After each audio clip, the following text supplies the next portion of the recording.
கோவிந்தராஜ்லாம் 38 முறை ஜெயிலுக்கு போயிட்டு வந்திருக்காங்க. இந்த அரசாங்கம் போலீஸ் மந்திரியா இருக்கக்கூடிய திரு மு.க. ஸ்டாலின் அவர்கள் போலீஸை தன் கட்டுப்பாட்டில் வைத்திருக்கல. இன்னைக்கு அங்க இருக்கக்கூடிய முன்னாள் எஸ்பியா இருந்த ஒரு மோகன்ராஜ் ரிசைன் பண்ணிட்டு போறாரு. 8 மாசம் அவர் ரிட்டைர்மெண்ட் இருக்கப்ப வேணாம் ரிசைன் பண்ணிட்டு போறாரு. ஏன் ரிசைன் பண்ணிட்டு போறாரு?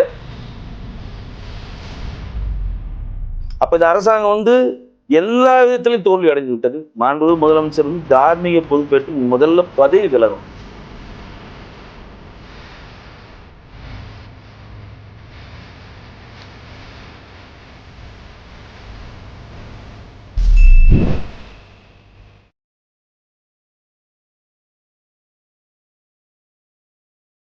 ஏற்கனவே செங்கல்பட்டுலையும் மரக்காணத்துல குடிக்கிறப்பயே ஒருத்தர் அரெஸ்ட் பண்றப்ப அவர் வெளியுறவுத்துறை வெளிநாட்டுத்துறை அமைச்சர் அந்த கூட மசானுடைய தொடர்புன்னு சொல்லி நம்ம மிகப்பெரிய ஒரு கட்டடத்தை முன் வச்சாங்க. அப்போ அவரோட தொடர்புக்கு அவரோட இணைஞ்சு போட்டோ எடுத்தோன்னா யார் யாரும் என்கிட்ட போட்டோ எடுப்போன்னு சொல்லி தப்பிச்சாங்க. இப்போ அந்த எம்பி கள்ளக்குறிச்சி எம்பியா தேர்ந்தெடுக்கப்பட்ட மலைராஜனுடைய கட் அவுட்டை கண்ணுக்குட்டின்ற அந்த கோவிந்தராஜ் வச்சிருக்காரு. அப்போ எம்பிக்கு அவங்களுக்கு தொடர்பு இருக்குன்னு நான் சொல்ல வரல, தொடர்பு இல்லைன்னு சொல்ல வரல. ஏதோ நெருக்கம் அழுத்தம் இருக்கிறதா இருந்தா இன்னைக்கு விசாரணையில் அவர் எல்லாருக்கும் பணம் கொடுக்குறேன்னு சொல்றாரு. நான் எல்லா போலீஸ் அதிகாரிக்கும் பணம் கொடுக்குறேன்னு சொல்றாரு. அப்ப இந்த அரசாங்கம் உளவுத்துறையில் தோல்வி அடைந்து விட்டது. இந்த அரசாங்கம் போலீஸ் மந்திரியா இருக்கக்கூடிய திரு மு.க. ஸ்டாலின் அவர்கள் போலீஸை தன் கட்டுப்பாட்டில் வைத்திருக்கல. கட்டுப்பாட்டில் வைத்திருந்தாலும் அந்த போலீஸ்க்கு வேண்டிய சுதந்திரத்தை கொடுக்கல அப்படின்னு தான் சொல்லுவேன். ஏன்னா ஒரு போலீஸ் அரெஸ்ட் பண்ணி உள்ள வந்தானா அவன் 2 நாள் வெளியே வந்துட்டானா போலீஸ்க்கு என்ன மரியாதை? ஒரு போலீஸ் போறான். இன்னைக்கு அங்க இருக்கக்கூடிய முன்னாள் எஸ்பியா இருந்த ஒரு மோகன்ராஜ் ரிசைன் பண்ணிட்டு போறாரு. 8 மாசம் அவர் ரிட்டைர்மெண்ட் இருக்கப்ப வேணாம் ரிசைன் பண்ணிட்டு போறாரு. ஏன் ரிசைன் பண்ணிட்டு போறாரு? நாளைக்கு இந்த மாதிரி கள்ளச்சாவு வந்தா நம்ம மேலதான் வரும். இப்ப செந்தில்குமார் தான் அங்க எஸ்பியா இருக்காரு, அவர் டிரான்ஸ்ஃபர் பண்றாங்க. நம்ம மேலதான் அந்த பிரச்சனை வரும். நம்ம வேணாம், ஏன்னா நம்ம அரெஸ்ட் பண்ணி ஃபுல்லா ஸ்ட்ரிக்டா உள்ள கொண்டு வரோம். அவன் 4 நாள் வரும், மந்திரியை பிடிக்கிறான், கோர்ட்டுக்கு போறான், ஜாமீனை வாங்கிட்டு வெளியே போயிடுறான், தேவையில்லாம இருந்தா நம்ம பேரு கட்டுன்னு சொல்லி வாலண்டியரா போறப்ப இந்த அரசு விழித்து கொண்டு இருக்கணும். ஏடிஎம்கே உடைய எம்எல்ஏ செந்தில்குமார் ஒரு கவன ஈர்ப்பு தீர்மானம் கொடுக்குறாரு, லெட்டர் கொடுக்குறாரு. மாண்புமிகு முன்னாள் எதிர்கட்சி தலைவர் எடப்பாடி அவர் லெட்டர் கொடுக்குறாரு. இந்த மாதிரி கலாச்சாரம் தொடர்ந்து காய்ச்சிட்டாங்க, இது அரசாங்கம் தலையிட்டு அது என்னன்னு சொல்லி பார்க்கணும்னா அதை ஒரு கன்சிடரே பண்ணல. அப்போ உளவுத்துறையும் தோல்வி அடைந்து விட்டது, அரசாங்க எந்திரமும் செயல்படல. உங்களுக்குலாம் கொடுமைன்னு கோவிலுக்கு போனால் அங்கே ஒரு கொடுமை ஜிங்குன்னு ஆடுனா எல்லா பிரச்சனைக்கும் தீர்வு யாரை கொடுப்பா? மாவட்ட ஆட்சியர் தான் கொடுப்பார். மாவட்ட ஆட்சியரே ஒன்றுமே நடக்கல, அமைதி பூங்கா இருக்குது, ஏதோ 2 பேர் அங்கே செத்து போயிட்டாங்க அவ்வளோதான் அப்படின்னு சொன்ன உடனே இப்போ செத்தக்கு 50% 70% பேர் மாவட்ட ஆட்சியர் சொன்ன பிறகுதான் கள்ளச்சாராயத்தால் சாவலன்னா மேலே இருக்குது எறா சரகரா அடிப்போம்னு சொல்லி அதில் குடிச்சு செத்தவன் தான். சரி, இப்போ செத்தவன் செத்து போயிட்டான், அவனுக்கு 10 லட்ச ரூபா கொடுத்துட்டீங்க. இப்போ இந்த 120 பேர் அரசு ஹாஸ்பிட்டலில் பெறானே, சிகிச்சை பெறானே, அவனுடைய வாழ்க்கை நரக வாழ்க்கை. அவன் நரக வாழ்க்கையை நோக்கி தான் நகருவான். அவனால் முன்ன மாதிரி வேலை செய்ய முடியாது. பாதி பேர் கண்ணு போயிருக்கும், பாதி பேர் டயாலிஸ் பண்ணி இப்போ கணையம் கல்லீரல் பாதிக்கப்பட்டிருக்கும். எதனா உடம்பு கோளாறால அவங்களால பழைய நிலைமைக்கு வரவே முடியாது. அதாவது நடைப்பிழமாக தான் அவங்க வாழ்வாங்க. அதுதான் இந்த அரசாங்கம் நடக்குது. அப்போ இந்த அரசாங்கம் எல்லா விதத்திலையும் தோல்வி அடைஞ்சு விட்டது. மாண்புமிகு முதலமைச்சர் தார்மீக பொறுப்பேற்று முதல்ல பதவி விலகணும். முதல்ல விலகணும். 2வது மாண்புமிகு மது ஆய்வுத்துறை அமைச்சராக இருக்கக்கூடிய முத்துசாமி அவர்களே அந்த பதவியை விட்டு அனுப்பணும். 3வது இனிமேல் கள்ளச்சாராயம் காய்ச்சிறோம்னா அந்த கள்ளச்சாராயம் காய்ச்சல ஒருத்தனை கூட்டிட்டு போய் அவனுக்கு மறுவாழ்வு தரணும். அவன் ஏன் காய்ச்சலான்ற டேட்டாவில் கவர்மெண்ட் போக மாட்டேங்குது. அவனை போய் அரெஸ்ட் பண்ணி உள்ள போட்டீங்க. இப்போ ஒரு 5 வருஷம் இருக்கான்னு வச்சுக்கிங்க ஜெயில் உள்ள, 6வது வருஷம் வெளியே வந்து அவன் என்ன பண்ணுவான்? செயின் அறுக்கிற கேஸ் தாங்க. ஒருத்தன் செயின் அறுக்கிறான், அவனை எடுத்துன்னு போய் போடுறன்னு மாவு கட்டெல்லாம் போட்டு அடிச்சு உள்ள போட்டிங்க, ஒரு 6 மாசம் ஜாமீன் வாங்கிட்டு வெளில வரான். திருப்பி அவன் என்ன வேலை பண்றான்? செயின் தாங்க அத்துக்கிறான். அவனுக்கான மறுவாழ்வு இந்த அரசாங்க தொலைநோக்கு சிந்தனைக்கிறதே கிடையாது. அவனை கூப்பிட்டு அவனை சிறுவதில பள்ளியை சேர்ந்து அவனை படிக்க வச்சோ, அவனுக்கு எதனா ஒரு சிறுதொழில் பண்ணி அவனுடைய டேட்டா பண்ணி அவனுக்கு திருடுறது இந்த குற்றங்களுடைய வீரியத்தை அவனுக்கு புரிய வச்சு அவனுக்கான ஒரு இதை கொடுக்கணும்னா கொடுக்க மாட்டாங்க. அப்ப இந்த கள்ளச்சாராயம் காய்ச்சறவர்கள், விஷச்சாராயம் காய்ச்சவர்கள் யார் யாரோ தமிழ்நாட்டில் எத்தனை குடும்பங்கள் இருக்கிறோ அவர்கள் எல்லாம் கணக்கெடுக்கணும். அவர்களுக்கு திறந்ததற்கான வாய்ப்பு கொடுக்கணும். திறந்ததுக்கு வாய்ப்பு கொடுத்த முடியும் இல்லாமல் அவர்கள் வேறு தொழில் செய்வதற்கான கட்டமைப்பை ஏற்படுத்தணும். அப்படி ஏற்படுத்தலைன்னா இப்போ எப்படி மரக்காணத்துலேயும் செங்கல்பட்டுலையும் செத்து ஒரு 2 வருஷம் கழிச்சு அவனுங்களே ஒரு டேட்டா இன்னொருத்த காய்ச்சி இப்போ செத்த மாதிரி இந்த மாதிரி இன்னொரு 2 வருஷம் 3 வருஷம் கழிச்சு எதனா ஒரு இடத்துல இந்த மாதிரி எத்தனால் அதிகமாக போய் மறுபடியும் சாவாங்க. இது ரொட்டீனா நடக்கும். அப்ப முற்றிலும் நம்ம கள்ளச்சாராயத்தை ஒழிக்கணும் அப்படின்னா எங்கெங்க காய்ச்சப்படுகின்றத டேட்டா கண்டிப்பா போலீஸுக்கு தெரியும், உள்ளாட்சி அமைப்புகளுக்கு தெரியும். எப்படி தெரியாம இருக்கும்? ஒரு மலையிலேருந்து ஒருத்தன் மலையில காய்ச்சுறான், கல்வராயன் மலையில காய்ச்சுறான், சமவெளியில கொண்டு வந்து விற்கிறான். இன்னைக்கு சிசிடிவி சர்வலன்ஸ் உலகம் ஃபுல்லாக இருக்குது, உங்களுக்கு தெரியும். நீங்கள் அது ஒரு நீதிமன்றம் வளாக பக்கத்துலேயே இருக்க அவருக்கு அங்கே அவனுடைய கடை, போலீஸ் ஸ்டேஷன் பக்கத்துலேயே இருக்கவங்க கூட சர்வலன்ஸ் ஃபுல்லாக இருக்குது. அப்போ எல்லாமே தெளிவாக அவனுக்கு தெரியுது போலீஸ் அதிகாரி வாய் மூடி மௌனமாக இருக்கு. கேட்டால் பொலிட்டிக்கல் ப்ரெஷர் அப்படின்னு சொல்கிறாங்க. அது என்ன ப்ரெஷரோ எனக்கு தெரில. அப்போ யாரும் சாகாத வரையும் யாருக்கும் எந்த பிரச்சனையும் இல்லை. இப்போ கூட சொல்கிறேன், இந்த இடத்துலையும் பாருங்கள், நிறைய இடத்துல கள்ளச்சாராயம் காய்ச்சிட்டு தான் இருப்பான், குடிச்சிட்டு தான் இருப்பான். அவன் செத்த பிறகு தான் அந்த டேட்டா வெளியே வரும். அதுவும் வந்து கொத்து கொத்தா செத்தா தான் வரும். இப்போ ஒருத்தர் 2 பேர் செத்தானா ஹாஸ்பிட்டலே மூடி முடிச்சிருவான். இல்லைங்க அவர் வாந்தி பேதி வந்து செத்துட்டாருங்க, கலாச்சாரம் காட்டினா அரசாங்கம் கெட்ட பேர் வந்து சொல்லி மூடி முடிச்சிருவான். இன்னைக்கு கொத்து கொத்தா ஒரு கருணாபுரம்ன்ற கிராமத்துல எல்லாம் செத்ததுனால தான் இன்னைக்கு பூமா வெடிச்சிருக்கு. இங்க எப்படி உயிரிழப்பு இருந்தாலுமே கூட ராமநாதபுரத்துல சேல் பண்ணிட்டா இருக்கும், அந்த ஒரு வீடியோவும் கூட வெளியே வந்தது. அதுதாங்க நானும் சொல்றேன், நான் இப்பயும் சொல்றேன், புரிஞ்சுக்கங்க. தமிழ்நாட்டில் இருக்கக்கூடிய பெரும்பாலும் இடத்துல புதுக்கோட்டையில காலில் பிடிச்சிருக்காங்க. அது என்னன்னா ஒரு 4-5 நாள் ஜிகு ஜிகுன்னு வேலை செய்வானுங்க, அப்புறம் விட்டுருவானுங்க.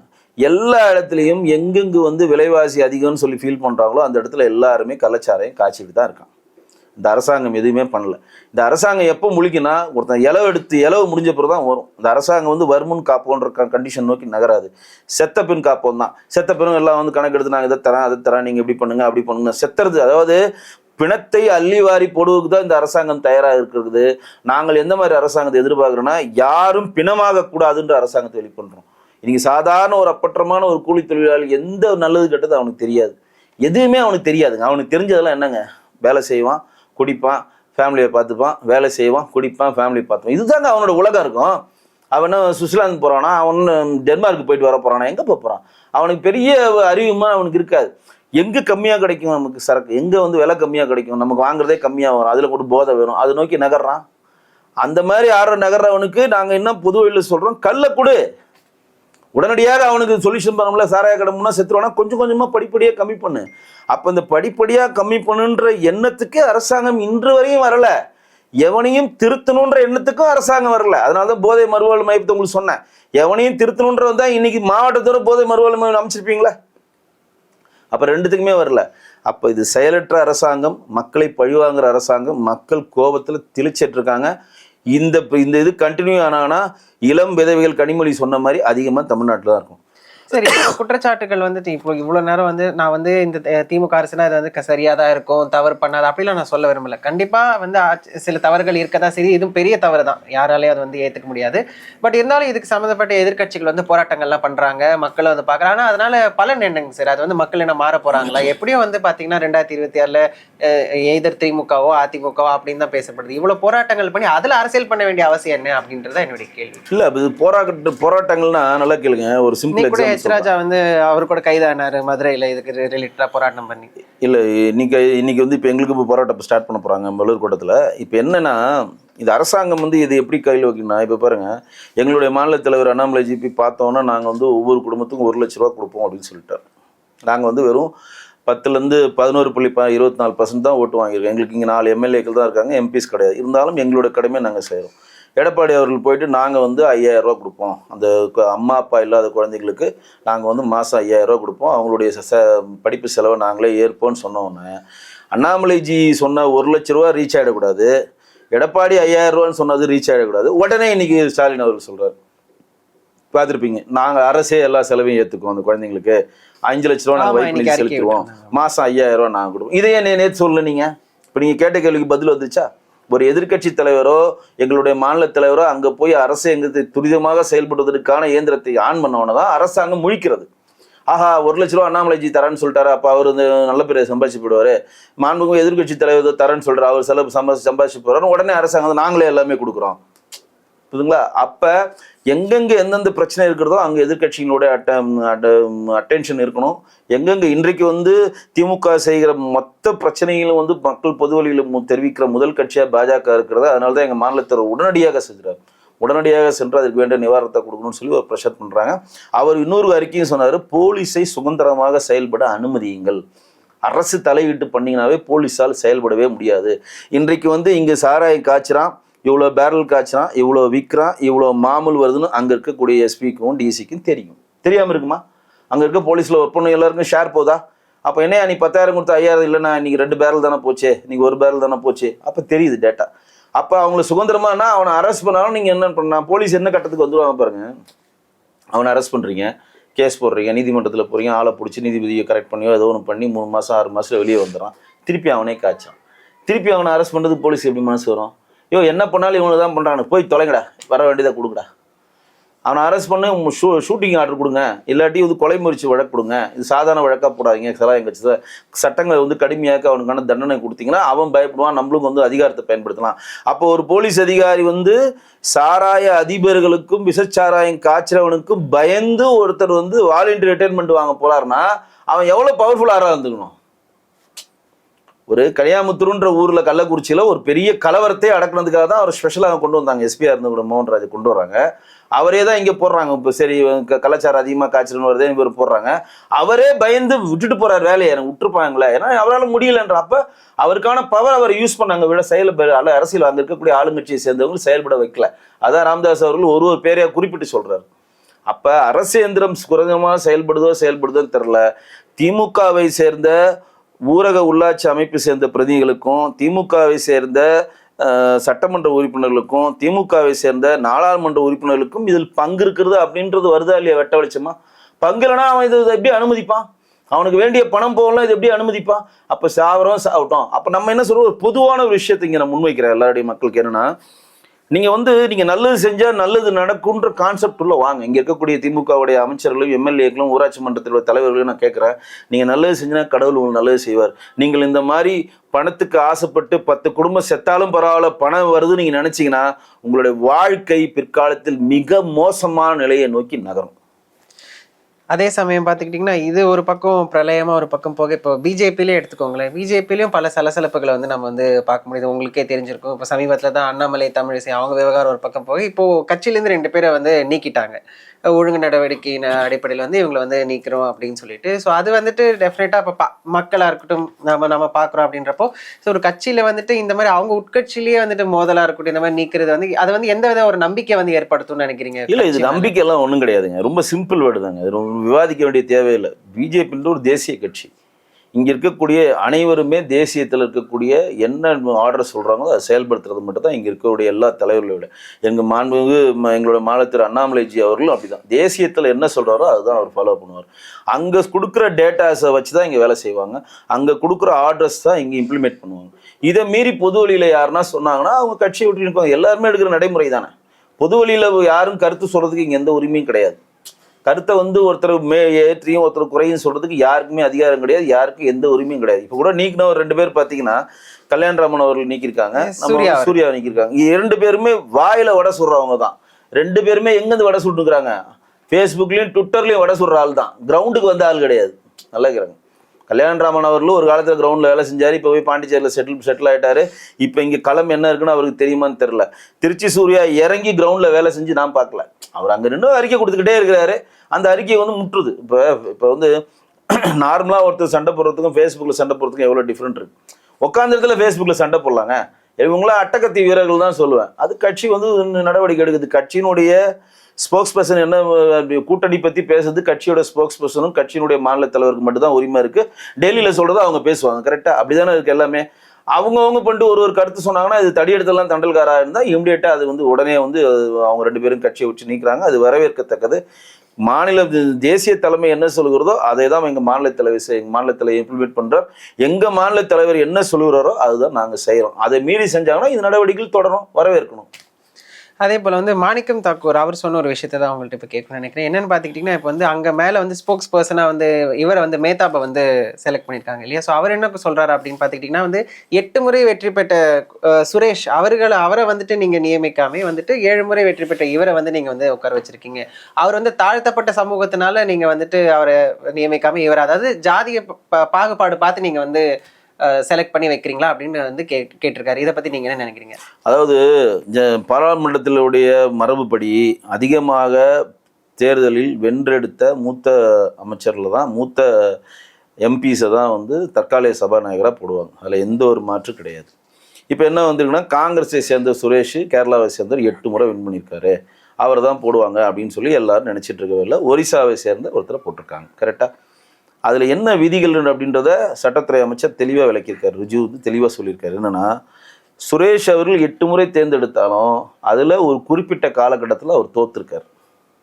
தொடர்ந்து 8 முறை தேர்ந்தெடுக்கப்படல அவர். அவர் வந்து குறிப்பிட்ட காலகட்டம் ஒரு இயர் சொல்லி அந்த இயரில் 5 வருஷம் தோத்துட்டு திருப்பி அவர் தேர்ந்தெடுக்கப்பட்டிருக்காரு. ஆனால் ஒடிசாவில் வந்து தேர்ந்தெடுக்கப்பட்டவர்கள் வந்து தொடர்ந்து 7 முறை வென்றெடுத்திருக்காரு. அதன் அடிப்படையில் தான் கொடுத்தோன்றாங்க. இதுக்கான விளக்கம் முடிஞ்சிருச்சு, அவ்வளோதான். பாராளுமன்றத்தில் நீங்கள் ஒரு விஷயத்தை சொன்னீங்கன்னா பாராளுமன்றத்துக்குன்னு ஒரு சட்ட விதிகள் இருக்கும். அது மீறிலாம் நீங்கள் செயல்படவே முடியாது. திடீர்னு ஒன்று நினைக்கிறேன் நான் ஒன்றே அதை செய்வேன்ல, அப்படிலாம் செய்ய முடியாது. இந்த இருக்கைகள் இப்படி தான் ஒதுக்கணும்னா இது இப்படி தான் ஒதுக்கணும், அவ்வளோதான். அது வந்து எதிர்கட்சி தலைவர், உங்கள் சொந்த கட்சி தலைவர், உங்களுக்கு பிடிக்காத கட்சி தலைவர்லாம் கிடையாது. ஒதுக்கணும்னா ஒதுக்கணும், அது டேட்டாஸ் அங்கே இருக்கும், அதோட விதிகள் அங்கே இருக்கும். அந்த விதிகள் படி தான் சபாநாயகர்கள் செயல்படுவாங்க. அப்போ அதே மாதிரி தான் இது. அதற்கு வந்து சட்டத்துறை அமைச்சர் ரிஜிஜு வந்து தெளிவாக சொல்லிட்டாரு. 7 முறை தொடர்ந்து வென்றெடுத்தனால் நாங்கள் அவரை வந்து போடுறோம். இவர் 8 முறை தேர்ந்தெடுக்கப்பட்டாலும் நடுவில் ஒரு காலத்தில் 5 வருடங்கள் அவர் எம்பியா இல்லை, இதுதான் காரணம்னு சொல்லிட்டாரு. மற்றபடி அவர் சொன்னபடி ஒரு ஜாதிய பாகுபாடு அவர் தான் சொல்லிட்டாரு. நான் விடையே சொல்லிட்டேன், நான் சொல்றது அவர் சொன்னதே சொல்லிட்டேன், விடையே சொல்லிட்டேன். அப்புறம் இப்போ இறுதியா வந்துட்டு இப்போ கள்ளக்குறிச்சி அந்த விவகாரத்தை நோக்கி பாஜகவுடைய அடுத்த ஸ்டாண்ட் என்ன? இல்லை, இது வந்து பிரச்சாரம் தான் கொண்டு போய் போகணும். மக்களை வந்து குடிக்காதீங்கன்னு சொல்றது வந்து ஓவர் நைட்டில் நீ முடியும். ஏன்னா குடிச்சு இந்த திராவிட ஆட்சி 1967 கருணாநிதி அண்ணாதுரை வந்து 67 தமிழ்நாடு முதலமைச்சராக இருக்கப்ப இது மூலம் வர வருமானம் எனக்கு தேவையில்லை அப்படின்னு சொல்லி ஸ்ட்ராங்காக இருந்தார் அவர். இருக்கப்ப பூர்ண மதுவிலக்கு தமிழ்நாட்டில் இருந்துச்சு. 1969 என்றைக்கு வந்து திமுக அரசாங்கம் கருணாநிதி கிட்ட ஆட்சி நீங்கள் கொடுத்தீங்களோ கலைஞர் அவர்கிட்ட, அதுக்கப்புறம் தான் இங்கே மதுவே ஸ்டார்ட் ஆச்சு. அப்போ வந்து இந்திரா காந்தி ஒரு இது அறிவிச்சாங்க. என்ன அறிவிச்சாங்கன்னா, பூர்ண மது விலக்கு எந்தெந்த மாநிலங்கள் இருக்கிறதோ அதற்கு நாங்கள் சிறப்பு நிதி கொடுப்போம் அப்படின்னாங்க. அப்போ குஜராத் அப்பயே பூர்ண மது விலக்கில் இருந்துச்சு, வேற மாநிலங்களாக இருந்துச்சு. அப்போ கலைஞர் அவரும் இந்திரா காந்திகிட்ட சொல்கிறார், நாங்கள் பூர்ண மது விலக்கில் இருக்கிறோம், எங்கள் தமிழ்நாடுடைய நிதி நிலைமை மோசமாக இருக்குது, எங்களுக்கு சிறப்பு நிதியை நீங்கள் கொடுக்கணும்னு சொல்கிறப்ப இந்திரா காந்தி உடனே ஒரு பெல்ட் அடிக்கிறாங்க. நாங்கள் பூர்ண மது விலக்குன்னு சொன்னது இப்போ யார் பூர்ண மது விலக்கு இம்ப்ளிமெண்ட் பண்ணுவீங்களோ அவங்களுக்கு தான் சொன்னோம், முன்னாடி இருக்கிறவங்களுக்கு சொல்லலன்ட்டு பெல்ட் அடிச்சிட்டாங்க. உடனே கலைஞர் அவர்கள் நிதி இல்லை, அதனால மதுக்கடையில் திறப்போம்னு சொல்லி கலைஞர் அவர் மதுக்கடையில் திறக்கிறார். அவர் தான் முதல் மதுக்கடையை திறக்கிறாரு. அப்புறம் எம்ஜிஆர் அவர்கள் வந்து தனியார் ஆலைகள் ராமசாமியோட இருக்கலாம் ஒரு மேனுஃபேக்சரிங் கொடுக்குறாரு. அதுக்கப்புறம் வந்து மக்கள் கள்ளச்சாராயத்தில் நிறைய பேர் சாகுறாங்க, அப்படி சாகக்கூடாதுன்றனால தான் நான் வந்து மது ஆலைகளுக்கு பர்மிஷன் தரேன்னு சொல்லிட்டு 5 மது ஆலைகள் அன்னைக்கு இருந்த கருணாநிதி அவர்கள் பர்மிஷன் கொடுத்தார். அப்போ வந்தது தான் ஜெகத் ரட்சனுடைய டிஆர் பால்து, உளியின் ஓசை படத்தை எடுத்தார் ஜெயமோகன் அவருது, இன்னும் 5 பேர் லைசன்ஸ் கொடுத்து அதெல்லாம் தமிழ்நாட்டை சேர்ந்தவங்க வராங்க.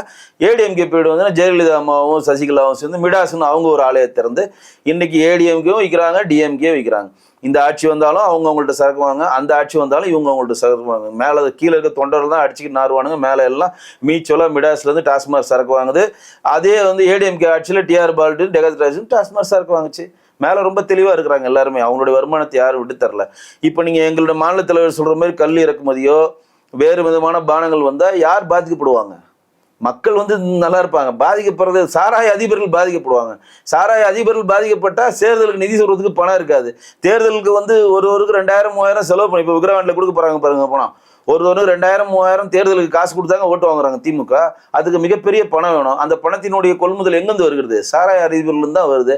அப்போ இங்கே இருக்கலாம் கல்லு குடிக்க ஆரம்பிச்சாங்கன்னா டாஸ்மாக் நகராது. டாஸ்மாக் நகர்னா வருமானம் வராது. நீங்க எல்லாருமே இங்கே என்ன ஒரு கட்டமைப்பு நினைச்சிட்டு இருக்கீங்கன்னா, அதிகமான வருமானம் டாஸ்மாக் மூலம் 45,000 கோடி வருது, இதை வச்சு தான் அரசாங்கம் ரன் பண்ணுது அப்படின்னு நீங்கள் நினச்சிட்டு இருந்தீங்கன்னா அது மிக மிக தவறு. 45,000 கோடிக்கு நிகராக ஆர்டிஓவில் வருது, வாகன பதிவில் வருது, பத்திரப்பதிவில் வருது, பெட்ரோல் டீசலில் வர கலால் வரி, மதிப்பு கூட்டு வரி, வாட்டு வரி மூலம் அதிலும் தமிழக அரசுக்கு வருமானம் வருது, இல்லைன்னு சொல்ல மாட்டேன். மணல் விற்கிறதையும் வருமானம் வருது. ஆனால் இந்த டாஸ்மாக் வருமானம் மட்டும் ஏன் தமிழக அரசு விடாப்படியாக பிடிச்சிருக்குன்னா, அது நேரடியாக அரசாங்கத்துக்கு கலால் வரியும் மதிப்பு கூட்டு வரியும் வருது ஒன்று. மறைமுகமாக அதை சப்ளை பண்ணுறது யாரு? திமுகவை சேர்ந்த மேனுஃபேக்சர்ஸ் இருக்காங்கல்ல, டிஆர் பாலு அவர்களாகட்டும், ஜெகத் ரட்சன் ஆகட்டும், 2-3 பேர் சொல்றாங்க. அவர்களுக்கு எவ்வளவு பெரிய கொள்ளை லாபம் போகும் பாருங்க. அதனால தான் ராமதாஸ் அவர்கள் சொன்னதை உங்கள்கிட்ட பதிவிடணும். திருப்பி கலால்வரி கட்டிய சரக்கு ஒன்று ஒரு மது ஓடுது, கலால்வரி கட்டாத ஒரு மது ஓடுது. அதாவது சரக்கு ஓட்டுறான்னு கள்ள சரக்குன்னு அது ஒன்று ஓடுது, அதுக்கப்புறம் கள்ளச்சாராயம் ஓடுது. இந்த கலால்வரி கட்டாத சரக்கு என்னன்றது நேரடியாக அரசாங்கத்துக்கு வர வேண்டிய பணம் எல்லாம் தடைப்பட்டு நேரடியாக ஒருத்தனைக்கே அந்த லாபம் போகும். அப்போ இந்த மதிப்பு கூட்டு வரியும் கலால் வரியும் கூடிய வருமானம் வந்து அரசாங்கத்து வருவதுக்கு மட்டுமல்லாமல் அதை தயாரிக்கிற திமுகவுடைய மூத்த நிர்வாகிகளுக்கும் செல்வதனால்தான் இந்த டாஸ்மாக் விவாதத்தில் அரசு வந்து ஒரு கெடுபிடியாக இருக்குது. இதை தான் அன்றைக்கு கலைஞர்கள் ஓப்பன் பண்ணுறப்ப மூதறிஞர் ராஜா அவர்கள் சுதந்திர கட்சியிலிருந்து நேரடியாக கொட்டும் மழையில் போய் சொன்னாருன்னு சொல்லுவாங்க. ஏன்னா மூதறிஞர் ராஜாஜி தமிழ்நாடு ஆறப்ப பூர்ண மதுவிலக்கு தமிழ்நாடு, நீங்கள் எதை செஞ்சாலும் செய்யுங்க, தயவுசெய்து மதுவிலக்கு மட்டும் நீங்கள் அமல்படுத்திடுங்க, சாராய கடையை திறக்காதனார். அன்றைக்கு முதல் ராஜாஜி அவர் பேரை கேட்காம அன்னைக்கு கலைஞர் திறந்து வச்ச மது கடைகள் இன்றைக்கு வரையும் தொடர்ந்து மக்களை அழித்து கொண்டிருக்கிறது. தொலைநோக்கு திட்டங்கள் எதுவுமே இல்லாமல் 1967 இன்னைக்கு வரையும் திராவிட ஆட்சிகள் மாறி மாறி மாறி மாறி மக்களை குடிக்க வைத்து மூளையை மழுங்க வைத்து அவருடைய சுய சிந்தனையை அழித்து கொண்டிருக்கிறது. அந்த வகையில் வந்துட்டு மக்களுக்கு வந்து ஒரு நல்ல தீர்வு கூடி சீக்கிரம் கிடைக்கும்னு சொல்லிட்டு நம்ம இந்த நிகழ்ச்சி வந்து நிறைவுக்கு கொண்டு வந்துடுவோம். அண்ட் ரொம்ப நன்றி சார். நிறைய விஷயங்களை வந்து நீங்கள் வந்து பகிர்ந்துக்கிட்டீங்க. ரொம்ப நன்றி.